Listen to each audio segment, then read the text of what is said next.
Alright, howdy howdy. I am Shentok, and I am here to bring you the wonderful arcade conversion of Elevator Action Returns. And get right into it, and I can just start talking about the game. So I'm playing the Sega Saturn port, which was done by Ving, an excellent porting company of the Saturn days. I'm going to be playing as Kart Bradfield, although the other two characters are fantastic. This guy is just one I found a love for. They all play a little differently, but I'm just going to go right in with Kart. We got Kart, Edie, and Jad the Tap. Jad the Tap has some really cool movement. He's the heavy guy. He has the contact bomb. Edie has a fire bomb. She's fast, and she's just really good utility. But Kart's like the great all-rounder. So this is basically like a reimagining of a game from 1982 or 1983 called Elevator Action, also by Taito. I'm going to be doing a little death here just to get down here. Oh, and I missed the cycle. That's too bad. So if I was fast enough, I would have been able to hit that cycle and then ride that elevator all the way on the right just to save a little bit of time here. So Kart, as you saw there, Kart has this sweeping bomb, which is super useful.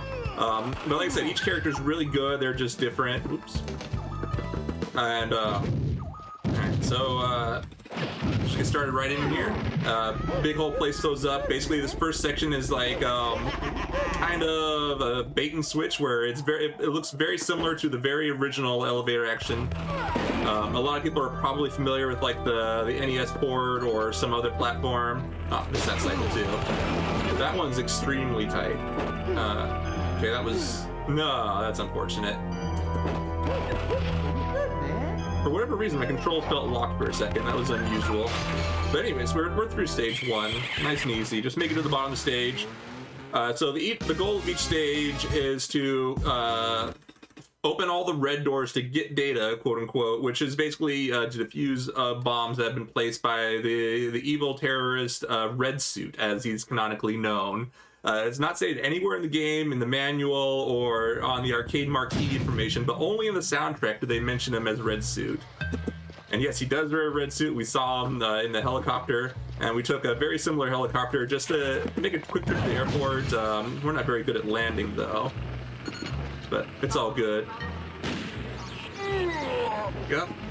So, this is an arcade conversion. It is pretty much a one-to-one arcade conversion. There are a couple small changes. The main one is the soundtrack is no longer a generated chip to the soundtrack from the arcade soundboard, and it's now an arranged soundtrack with CD quality audio. I absolutely love it. There we go. So we got the shooting gallery here, and the other difference is the default settings. By default, in the arcade version, you have 10 grenades, and they changed that to 20 here, and that is not something you can change, although you can change other settings like the difficulty and the violence level. I have it set to normal, but you can set it to hard violence. And that's pretty much the only real changes. And also, like, they added some loading screens, but, you know, that's just the nature of moving to a CD medium. So this is the second of three of these shooting scenes where you're just, like, constantly shooting these orange suit guys. There's three of these shooting scenes. I'm just burning through my grenades because I'm going to be taking a death later in the stage to save a little bit of time. So I'm okay just burning through my grenades like this. Okay, cool. Once the red guy's dead, we enter a little cutscene here. Oh, I didn't get it. I've been kind of iffy on that lately. Oops, that's unfortunate. I mean, I still got down here, which is great, but that's not the way I wanted to do it. But if you move in a very specific way after that cutscene plays and your controls are no longer locked, you can jump down a floor while you still have iframes, because normally when you jump down a floor, yeah, you will die, like what I'm about to do here. And I'm doing that to get up here just a little bit quicker, and allows us to end the stage straight away. And here, see Red City guy, and he basically wants to destroy the old order, create a new society, as terrorists want to do. And we're basically trying to stop him as like a ragtag group, as the game puts it.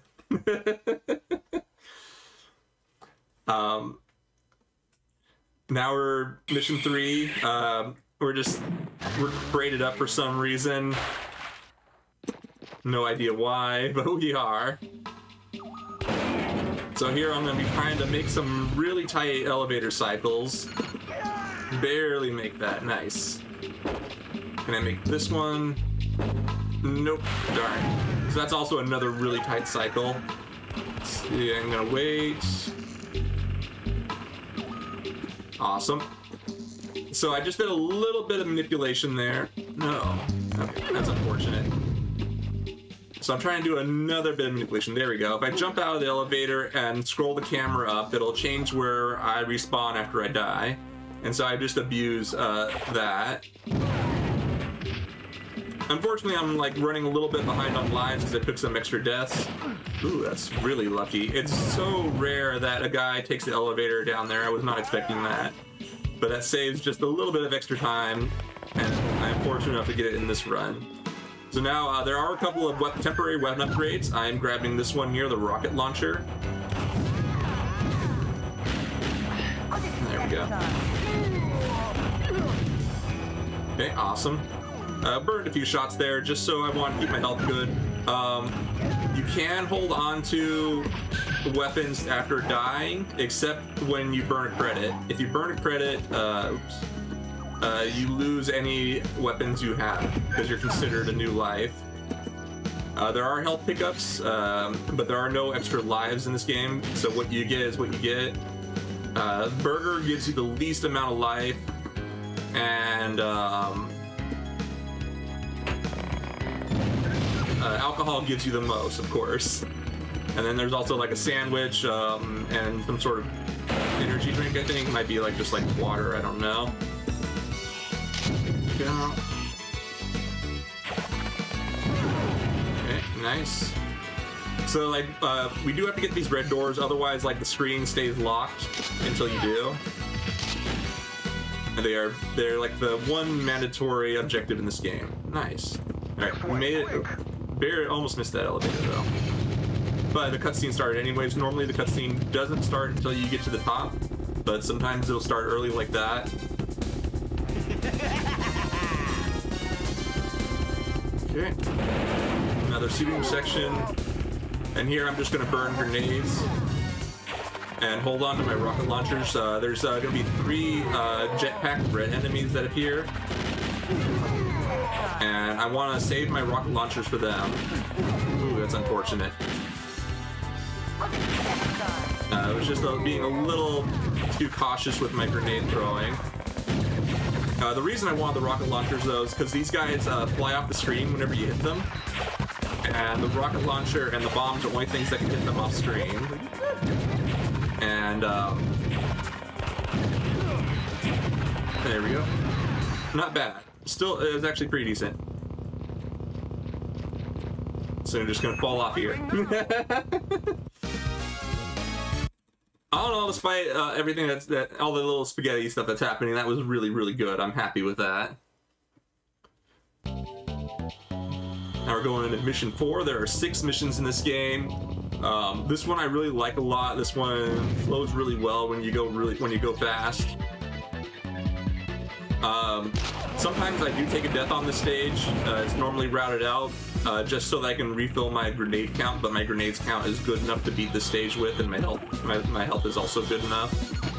There we go. Nope. Sometimes you can make that cycle if you position yourself just right, but I haven't found a setup for it that works for me. Okay, up we go. Nice, made that cycle. Did not make that one, but that's not one we usually make.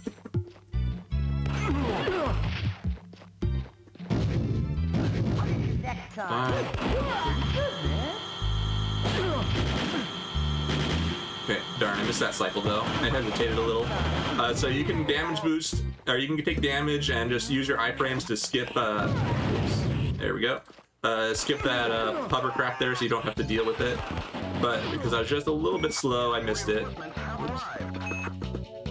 Okay, now we're just gonna be like a real hero and just jump across all these platforms.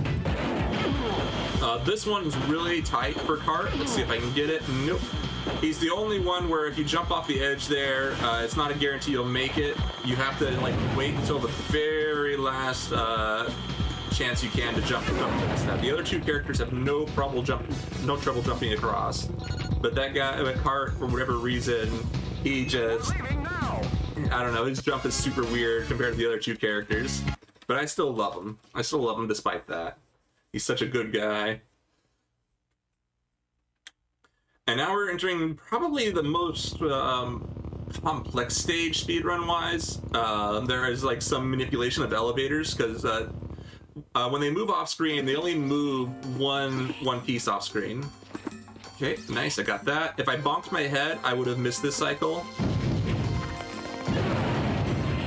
I'm just gonna take that a little bit slow. Ooh, still got hit though.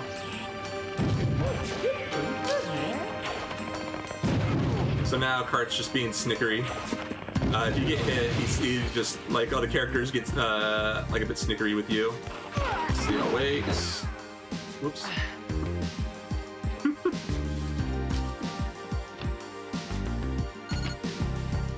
Yeah, I'll just wait.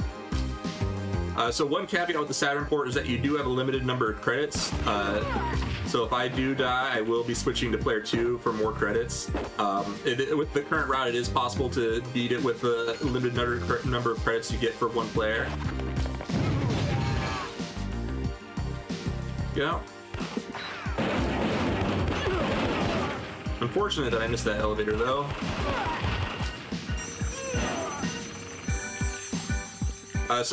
With elevators, you can get crushed by them if you are underneath them, and that goes the same for the enemies. Oops, there we go.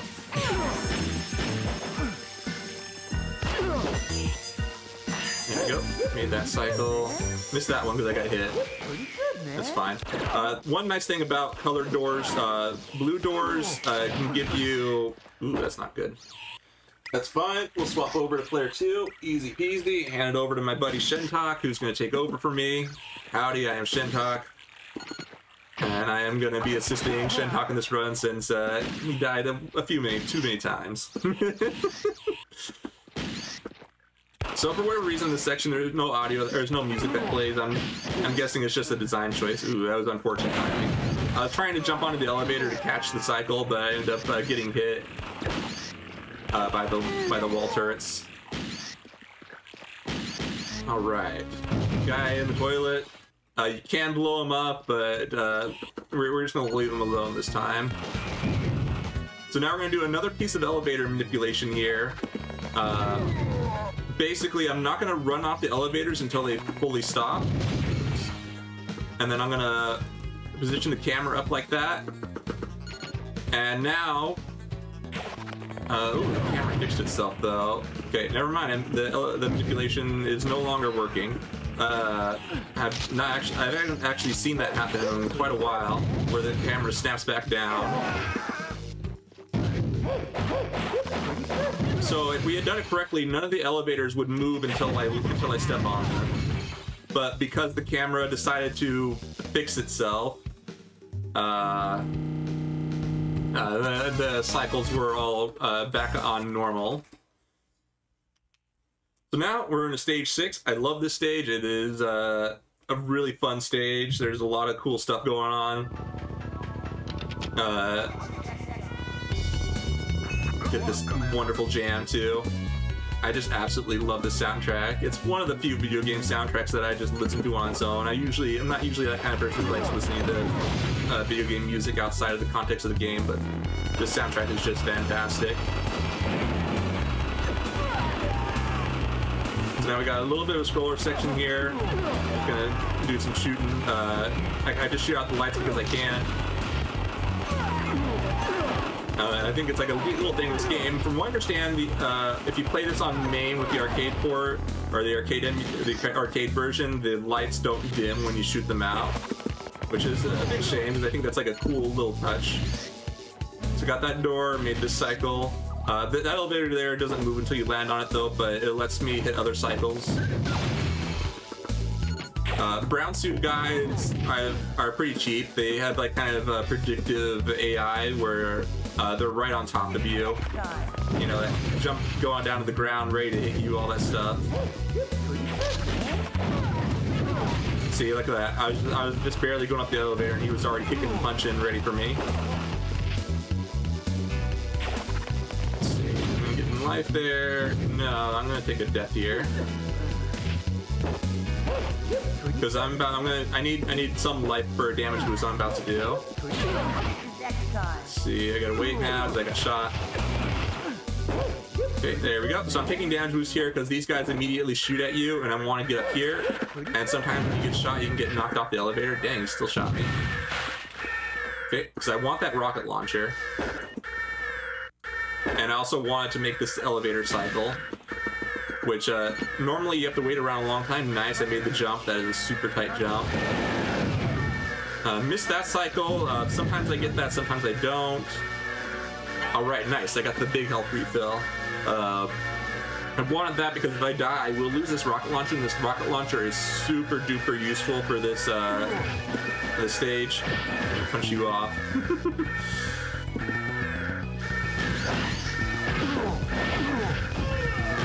There we go, just gonna shoot those guys. Because, for one, they take down these guys super quickly. And those guys have a lot of health otherwise. They actually take 2 grenades, they have so much health. So just taking them down is great. This timer, you know, it's there, it exists, it's no big deal.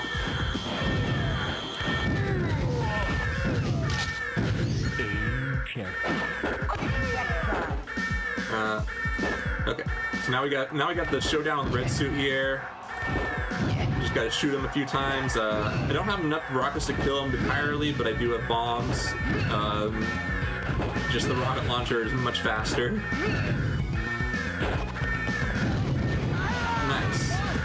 Alright, and then time will be coming up. I don't know if we actually save the world because like this giant missile still goes off. And that's time, but I don't know if we stopped it, like destroyed the base, if we live, if we die. It's hard to say. There's just a blip at the end for that's showing off who worked on the game. But thank you for the GGs, everyone. It is so much fun showing off this game. I love it.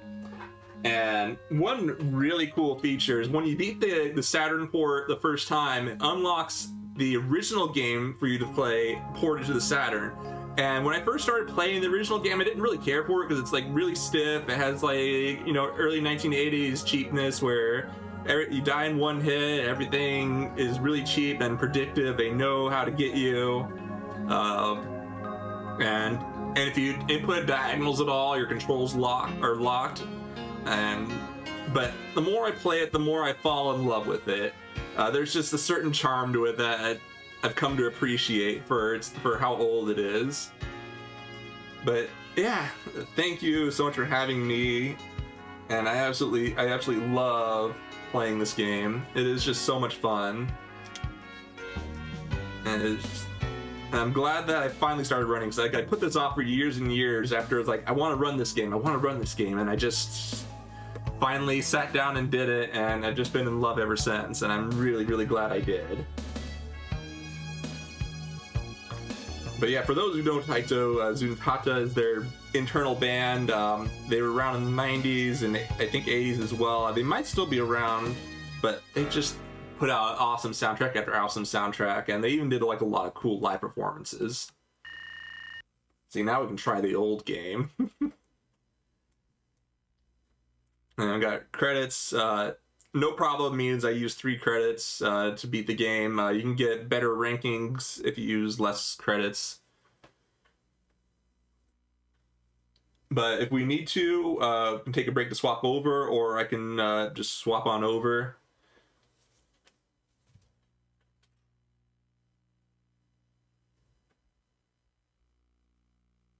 All right, we'll take a short break and I'll swap on over to the next game, which is also amazing.